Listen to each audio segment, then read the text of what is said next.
Welcome to the Center for Creativity. My name is Anina Collier. I'm the Dean of the Center for Creativity, and we are so happy to have you here for our final weekend of our Spring I Can't series. I know it is sad when fun things are over, but we will start again in June with our summer series. And in between, we'll have other events that are free and open to the public, so just keep an eye on your emails. We have a great crowd today. There's still seats up front. If some of you in the back want to move up front, that's great. So I can't remember if I said this. My name is Anina Collier. I'm the Dean of the Center for Creativity. If you are on the live stream, we're really happy you're here too. This is going to be a really special workshop, but before I kick it over to our partner, I just want to make sure that everyone knows about Tulsa Achieves. This is 2 years of free college for any student who graduates in Tulsa County. That's public, private, or homeschool with only a 2.0 GPA or higher. This is a way for them to get an associate's degree at no cost, no student loans. Those transfer very easily to many other state schools to go ahead and get that four-year degree if that's what they want to do. People always think this is too good to be true, but it is not. This is something that Tulsa County, our government, our business leaders, and the community have come together to create a more educated community. So if you have a young person in your life, please pick up one of these postcards on your way out and make sure that they know about this, because it is a national model for free college education, and we want to make sure every young person knows about it. If you need to use the restrooms, they're right there. Water fountain and bottle filler out there. So it is my distinct pleasure to welcome the Sherwin Museum of Jewish Art as our partner today. Our instructor, Angela Smith, and her amazing daughter, Anne-Marie Smith, will be here to assist. And she will tell you a little bit about the museum a little later. But I think we are ready to get started. Please help me welcome Angela. Can everybody hear me? Okay, I'm used to working with children, so usually I just yell really loud. If I get too loud, let me know, because sometimes I forget I'm mic'd. I am an art teacher at the Meisel Jewish Community Day School, and today we are going to do watercolors. So in front of you, you have 3 sheets of paper. You have a big one, which we're going to tape down like I've done. Can I move this? There we go. Like I've done here, we're going to start by taping the top, the bottom, and then we're going to go ahead and tape the sides and then divide it off into sections like I have this one. Because what we're going to do today is we're going to work on 2 projects at once because I hate waiting. And in watercolor, there's a fair amount of time that you're going to spend waiting if you want to get distinct layered looks. So we are going to work on this sheet of paper. We're going to do wet on wet. And then on this sheet of paper, you can tell I didn't tape this one down because it wants to curl. We're going to do a wet on dry layered look. So, and we're going to start with hearts or circles, because if you can do a heart or a circle and you can decide you want to continue watercoloring, then you can do flowers. And everybody seems to love a good watercolor flower. I am not doing flowers today with you simply because we just don't have the time to get a really good layered look on flowers today. So we're going to start a little simpler. And for those that have never watercolored, you're probably grateful for that. A lot of people are intimidated by watercolors, but we don't need to be. Art is awesome, and it is a learning curve, and mistakes are important, as I tell my kids at school every single day, because when we make mistakes, we learn.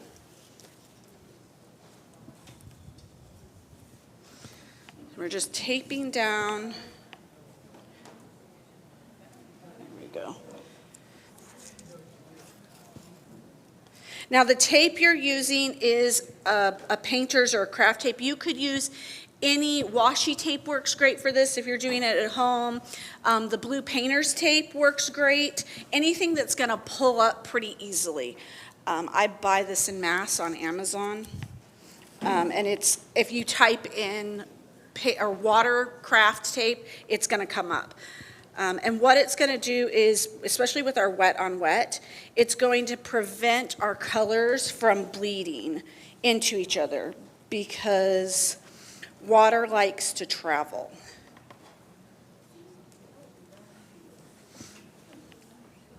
All right. So I'll just give everybody a minute to get that done. And those that are finished, you can go ahead, and there are water bottles on your table, like this. And we're gonna spritz our watercolors pretty well. And that's gonna, as I tell the kids at school, wake them up. And the reason you wanna do that is because you're gonna get a more saturated color when you put it on your paper if you wake your watercolors up first. If you just take a wet brush and dip it in water and dip it in your colors, you're gonna have a much almost transparent look to your watercolors because your colors aren't awake yet. So we wanna start by waking up your watercolors. You just wanna get a good wet glisten on those to kind of wake them up so that when you touch them, they're a more saturated color. I actually do prefer to tape down my papers. Simply, one, it gives me a nice crisp border on anything I'm making, and it does prevent the paper from curling up. So if you want to go ahead and tape down your little one close by, you could do that as well right now. So my 3 favorite paintbrush sizes that I go to all the time are a number 10, a number 8, and a number 6 rounded brush. And you can get those in a pack like at Hobby Lobby or Michael's. Online you can order them, but they're going to come with like 15 paintbrushes, which may be a little intimidating if you're first starting. A size 10 is going to be a little bit bigger, which is great for overall washes, and a size 4 is great for detail work. What's in your little kit here is most likely a 4. It doesn't actually say on our... So this is going to work fine if anybody wants to do any detail work today, maybe add flowers or something, which you'll have an opportunity to do to our mountainscape. But you're going to be washing forever with a paintbrush this size. So that's why we stepped up to the 8. Now these were bought in mass, so they're going to fluff out like this a little faster than I would like, but they're going to be fine for today and for just learning, especially because we're going to be doing a lot of washing, which is when we take and literally just run water or paint over a large area, which was why we went ahead and went with this. You will also want to grab a piece of paper towel, because sometimes we need to blot, sometimes we need to move stuff. So we're going to start with our hearts. You can do a heart or you can do a circle, whichever you prefer. But getting that rounded effect is going to be super helpful going forward. It's a basic move that we want to start with. So at home, I would use a pencil and a gray, it's like an eraser, but it's like a clay eraser, if any of you are familiar with drawing. I would draw out the heart and then I would erase it. But I did not bring you all gray erasers. So we are going to eyeball this. You're going to dip your paintbrush. On your table, you have a cup of water in front of you, and then there's some extra cups in the middle. There's a reason. Those are going to stay clean, because sometimes we're going to need just a clean wash of water. And so that way you always have clean water in front of you, because this cup next to you is going to get dirty fairly fast as you change your colors. So we're going to start in this left-hand corner, and we're going to dip our paintbrushes in the water. Tell me if you cannot see anything. And we're going to make a heart shape in the middle of that, or a circle, whichever you prefer, and we're going to fill it in. You want it to be glistening, but not soaking wet. Because the more water you have on the paper, the longer it takes to dry, and the less control you have over that water. Then once you have that glistening water on there, you're going to dip your paintbrush again, and you're going to pick a color. I'm going to do purple simply because it will be easiest for you guys to see. You can pick any color you like, and you're just going to start tapping. You'll know as soon as you start adding the water. She said, I don't know if I even made a heart. So as you see here, as I just touch that paintbrush with the paint on there, the water starts to move, and then you can manipulate it by pulling it down and around.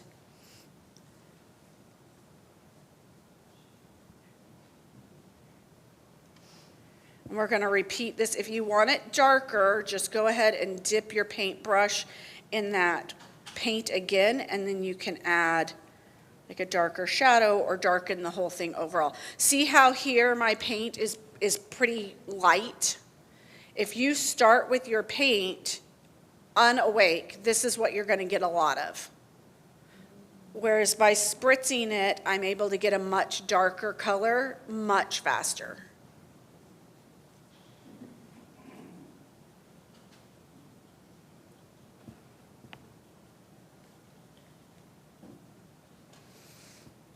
And then you're gonna wash your brush and do it again.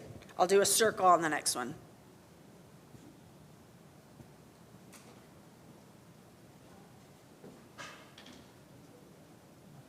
And if it's really hard to see, add a little more water to your brush. You're gonna get, I don't know if you guys can see, on my screen it shows some shadowing here.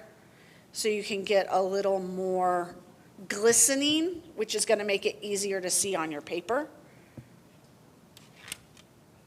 I'm gonna go with a blue. Again, I'm gonna pick darker colors just so that it's easier for you guys to see. This is one of the things I love about watercolors. With the wet on wet, it just kind of goes wherever it wants to. So if you are a control freak, the wet on wet method is gonna make you a little crazy, and that's okay. You don't have to use it. Now the paper we're using, the little piece is 140-pound watercolor paper, which is definitely what you're going to want to look for if you're buying supplies at home. Minimum is going to be 140, and the reason for that is it means that your paper is less likely to fall apart and get pulpy, which is what we call it when the little pieces of paper start rolling off your paper. We're gonna go ahead and move over to our little sheet of paper, simply because they just told me we only have 15 minutes left. I don't know where the time went. I know, right? So to fill in the background on what we just did, you would do the exact same thing, but you would just fill the water in around the piece that you just colored. The reason you want to make sure that they are completely dry, I will show you here on my mixy one, is because if I bring more water in around my shape here and try to fill in my background when it is wet, my mixy magic, as you can see, it's going to bleed right into that. So my biggest challenge with watercolors is the fact that I have to actually wait. There's really no way around it if you want that really crisp layered look like we have here. If you don't mind that the colors blend together, if you're doing something you're like, I actually really like that, then your colors don't need to be completely dry. So you're either going to have to make it dry or wait for it to dry. Yes, ma'am. You can't. I was just going to say, so I have no patience.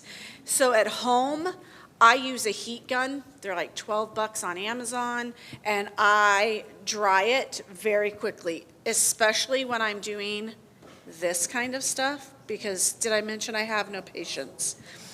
So we're going to start this, and we're going to do the first 2 layers, and then you will totally be able at that point to go, oh, I know what I'm doing. I'm a pro. Let's go.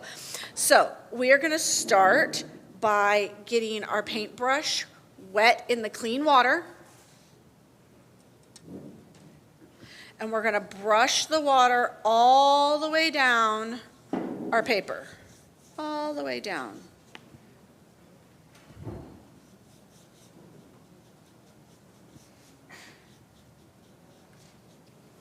And you're going to pick one color that you want to work with. I'm going to use blue again, simply because it's going to be easier for you guys to see. And I am going, let me move this.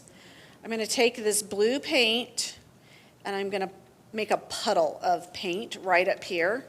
And the reason I'm doing that is because then it's going to be easier to darken that paint for each layer. So right up where we started, we're going to want to make this is a little darker than anticipated, but that's okay. We can work with that. We're going to bring that color all the way down our paper.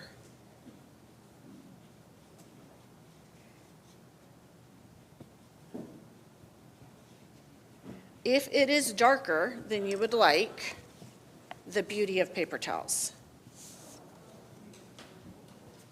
That's going to lift off a lot of that paint, so now I have a much lighter blue than I originally had.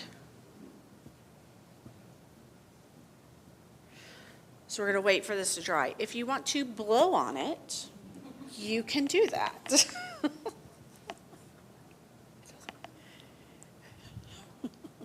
You have a lot more water on there than do you want to lift? When you use a paper towel to lift, it's literally called lifting, to lift the water or the color off of a paper. If you had a picture where you're like, I would like less color in that area, you just use a paper towel.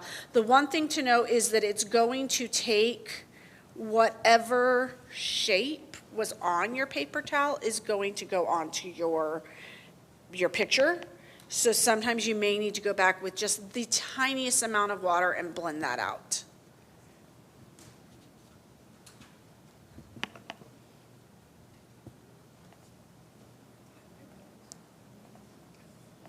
Okay.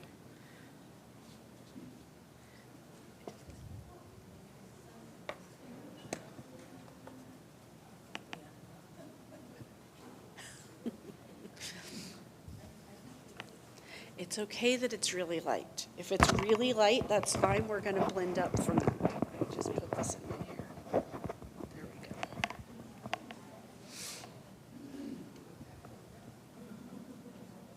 I missed a spot.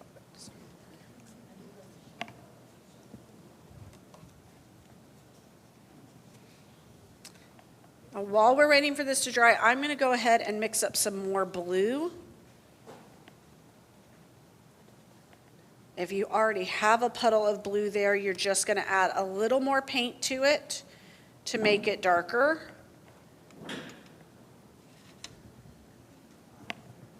Sorry, I can't see my camera very well. And you just do that by taking a wet brush and kind of piling it there. You can also do that if you want to mix colors.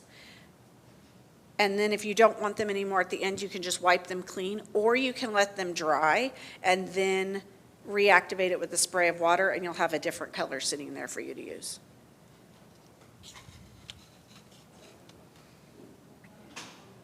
And then we're just going to draw some mountains along the back of that. And then my color, as you can tell there, is pretty dark, and I don't want this first set of mountains to be dark. So I'm going to take some clean water, and I'm going to bring that color down, and I'm going to wash it out by just adding more water to it and bringing it all the way down. And we repeat these steps, making it darker each time. But you want to make sure that you bring that color all the way down to the bottom, because that's how you're going to build up to these layers.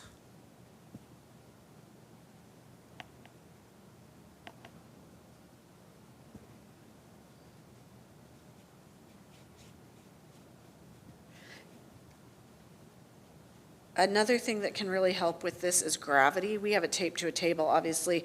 At home, I oftentimes will tape it to like a clipboard, and then you can tip that up, and the water will just naturally slide down the page, and then you don't have to use as much water to get the color that you want.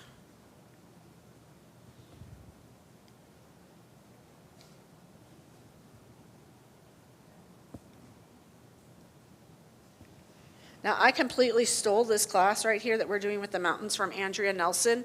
She's one of my favorite watercolor artists online. She has a great Instagram or Facebook page if you're on those. She's also on TikTok. And she does 5 and 10-minute tutorials pretty regularly that are very accessible to beginners. Andrea Nelson.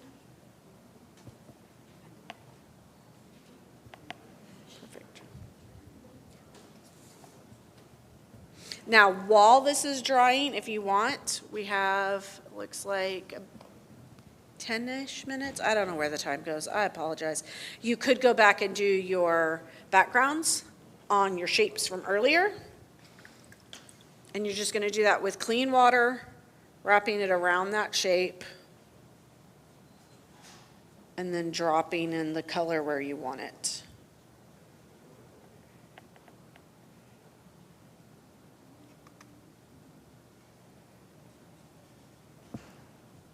If you want more control over where your paint is going in this instance, you can do the wet on dry technique, which is where your paintbrush is wet and you just go in and tap it to the dry paper.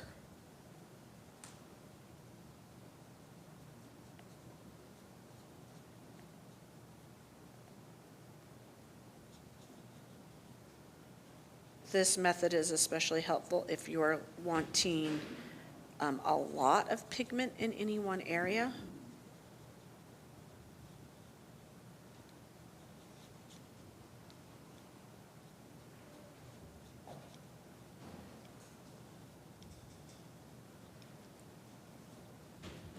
One thing to know about watercolors is they're always going to look like watercolors. They are not going to look like an oil. They're not going to look like an acrylic because the water gives you slightly less control over things. So if you're wanting to go in and have things be super duper exact, watercolor might not be the best medium for that. You can get more detail with smaller brushes.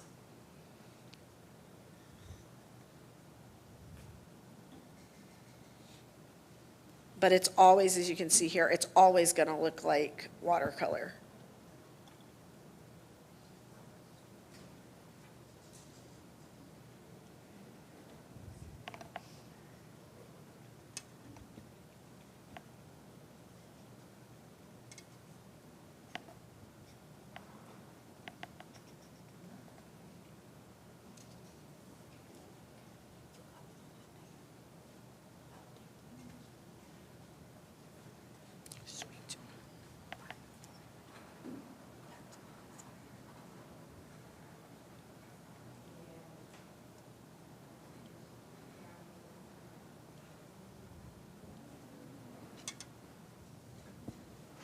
Do I have any questions so far?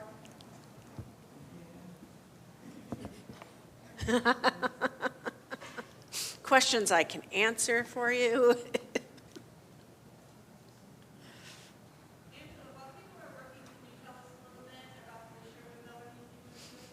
So the Sherman Miller Museum is the only Jewish museum in Ohio. Or not Ohio, sorry, I moved from Ohio, and so sometimes I'm still there. Oklahoma. It is on the Zorro campus off of 71st. If you've ever been driving down 71st, and there's a garden with some statues, it looks like kids playing in there. It took me a full year to figure out what that was when we moved here. That is the Zorro campus, and that is one of the Holocaust, it's the Liberators Park, it's a Holocaust park there that you can walk through. Their theme for the year for 2025 is Jewish Joy. And they also have the only, they have a standing exhibit that is, that's a Holocaust exhibit as well. So I know 8th graders go there every year from all over the state for that. But it's got a lot of other really awesome exhibits that change throughout the year. Right now they have their Purim mask exhibit going on, and some of our kids from school at Meisel, Jinx, South Elementary, Victory, Regent, all of those schools entered and were given prizes. So those are up on exhibit right now as well.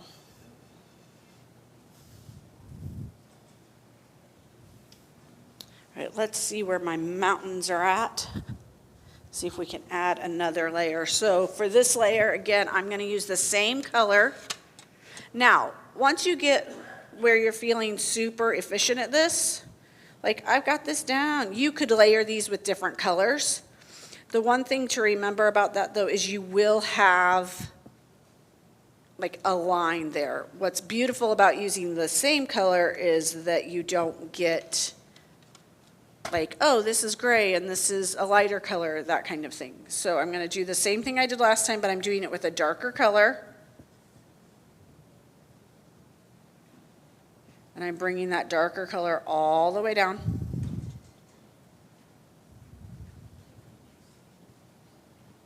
Again, if that color is darker than you want, lift it up with a little bit of, with the paper towel.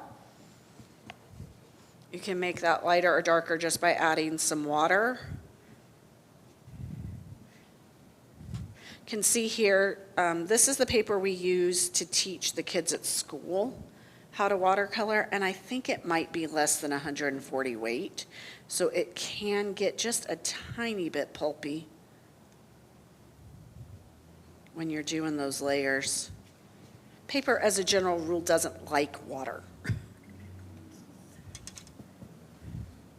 You can also get watercolor canvas, but you need to make sure that it is marked for watercolor because it means it's going to be untreated and it's going to actually take that water. If you just go buy like canvas boards or just straight rolls of canvas that have been treated, those are treated for oils and acrylics, and they will not take the watercolor very well, if at all.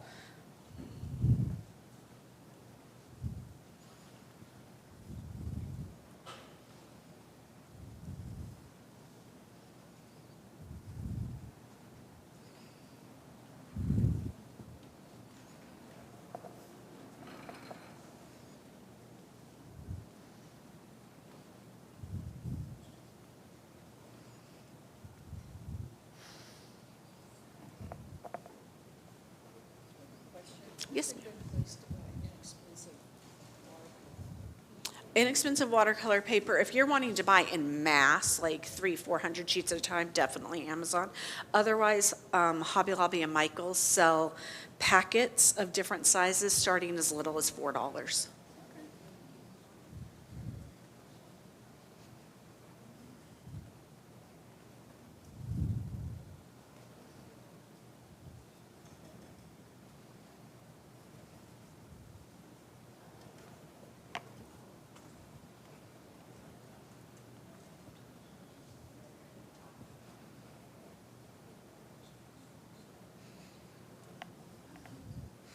How are we feeling? Are we feeling like the paint is in control or like we are in control? Truth is, with watercolors, that can vary by moment.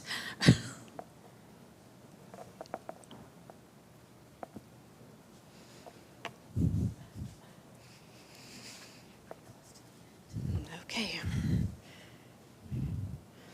They're telling me our time is up. So, you're gonna just pull. One thing to know too, if you're pulling tape at home, sometimes this will still stick. You can take like a hair dryer or a heat gun and just warm it up a tiny bit and it won't pull your paper. Like right here, it pulled my paper a little bit.